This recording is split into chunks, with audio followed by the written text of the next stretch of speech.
Sa mga detalye, naugdaw gajud ang mga kabayayan sa 139 kapin kunkuyang ka mga pamilya nga nasunugan kagahapon sa hapon, November 25, 2025 sa Nueva Pereyes, Barangay Taft, Surigao City. Midugay sa tulo ka oras ug kapin ang pagrescue sa mga taga BFP, CDRRMO ug uban pang mga volunteers adisir kini ma-under control. Ang sunog nagsugod gikan sa alas 4 sa hapon kapin kunkuyang ug naapula kini hapit na alas 8 sa gabi. Nagsugod sumaya pa ang sunog sa usa ka boarding house tungod sa kakuyangon ng tubig. Dali nga didakop ang kayadyo sa duol nga mga bayay nga light material. Kung light material raan mga gamit, hangtod nga niabot sa Pereyes Extension. Mitabang usab ang mga nearby municipalities sa lungsod sa Sison, San Francisco, Bacuag, Claver ug uban pa pinaagi sa ilang mga fire truck. Base sa inisyal nga datos, dunay 139 ka pamilya o 500 kapin kunkuyang ka mga individual ang naakaron sa evacuation center. Ang naa sa Nueva Gym, 80 ka pamilya, 244 ka individual. Ang diyan sa Taft National High School, 40 ka pamilya, 201 ka individual. Ang diyan sa Mariano Espina Memorial Central Elementary School, 8 ka pamilya, 33 ka individual. Mukabat matud pa sa 19 milyones kapin kunkuyang ang total na damyos sa maong sunog. 5 minutos ang nilabay sa alas 3, ang 1FM Top of the Hour. Hatod ka nato sa Marajao na kabubuton sa Cherry Fair, basta Cherry Fair tangkad sagad. Sa dugang detalye, nunot sa insidente sa sunog nga nahitabo kagahapon sa Barangay Taft, Surigao City, ang Department of Social Welfare and Development kun DSWD Field Office Caraga nihatag dayon og hinabang sa mga apektadong pamilya.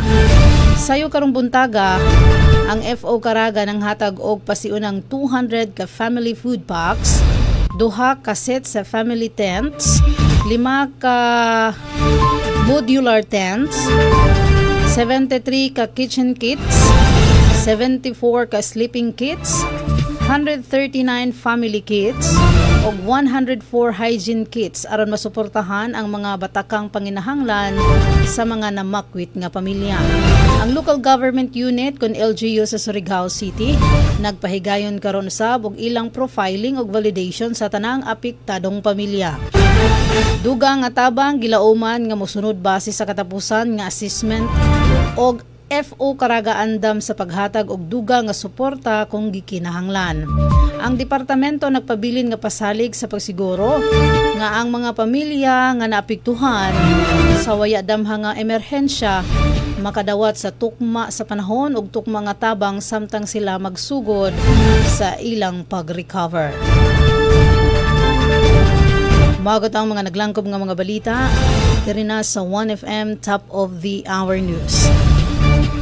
Shout out daay sa atong mga fire marshal sa ilang rescue kagahapon, dili jud lalim an pag-rescue labi na kay an kayadyo kagahapon. Grabe gajud ka kusog. Makita gajud namo diri sa among Sibyaan kung asa kami mahimutang na diri sa 4th floor. Madungawan gajud namo na grabe gajud an aso, itom-itom na kagahapon. Hampan an kayadyo kusog na gajud.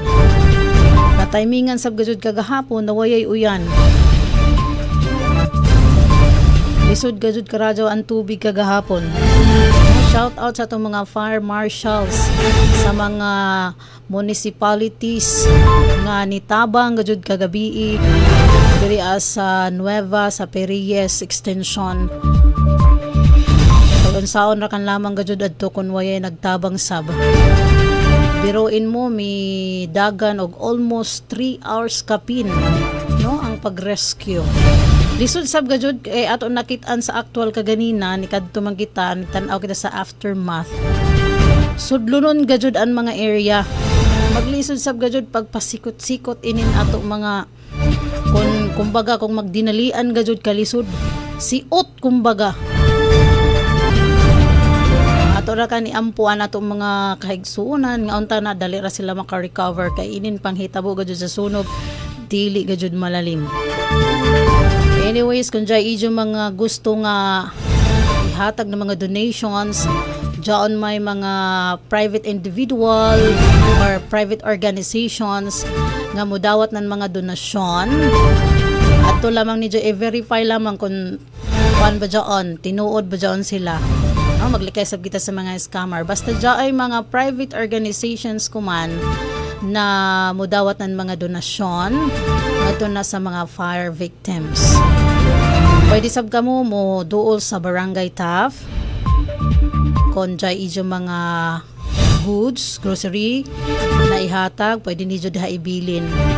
Or sa idyo mga kilaya na nag-donation drives, basta ato lamang sa mga legit. Anyways, 9 minutos ang nilabay sa 3:00. Hangtod og mapuhon sa samang oras, samang istasyonan din lamang sa 96.1 1FM na kami mahimutang sa 4th floor, UFCO Building, Navarro Street, Surigao City, and a proud member of a KBP, kapisanan ng mga broadcaster ng Pilipinas, Marizona Hapon, Dakbayan sa Surigao, kini si Jen Ambit.